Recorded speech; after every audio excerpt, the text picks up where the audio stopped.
அனைவருக்கும் வணக்கம். தினம் ஒரு சிந்தனையில் இன்றைக்கி அகச்சிந்தனைகள் அறத்தோடு இருந்தால் புறச்செயல்கள் புனிதமாக வெளிப்படும். நம்மளுடைய வாழ்க்கையில் நம்மளுடைய வெளிப்பாடு, நம்மளுடைய செயல்களின் வெளிப்பாடு அப்படிங்கிறது நம்மளுடைய சிந்தனையின் வெளிப்பாடு தான். அப்போது நாம் நம்மளுடைய சிந்தனைகளை ஒரு அறத்தோடு, ஒரு நேர்மையோடு, ஒரு உண்மையோடு சிந்திக்க தொடங்கணும் அப்படின்னா அதன் மூலமாக வெளிப்படக்கூடிய செயல்பாடுகள் உண்மையிலே அது ஒரு நல்ல செயல்பாடுகளாக, உண்மையான செயல்பாடுகளாக இருக்கும். அதனால் நாம் எப்போதுமே வாழ்க்கையில் நாம் ஒரு நல்ல சிந்தனைகளை, அந்த சிந்தனைகள் யாருக்கும் இடையூறு இல்லாத, யாருக்கும் பிரச்சனைகளை ஏற்படுத்தாத, யாரையும் காயப்படுத்தாத அளவில் நாம் சிந்தித்து செயல்பட வேண்டும்.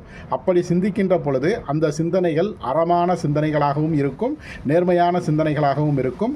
அந்த சிந்தனைகள் நம் மனதில் தோன்றிவிட்டால் நிச்சயமாக நம்மளுடைய செயல்பாடுகள் மிகவும் புனிதமாக கருதப்படும், புனிதமாகவே வெளிப்படும். அதனால் நம்மளுடைய அகச்சிந்தனைகளை எப்போதும் அறத்தோடு சிந்திக்க கற்றுக்கொள்வோம். அப்படி கற்றுக்கொள்ளும் பொழுது நம்மளுடைய செயல்பாடுகள் நிச்சயமாக அது ஒரு நல்ல செயலாக, புனிதமான செயலாகத்தான் வெளிப்படும். நன்றி.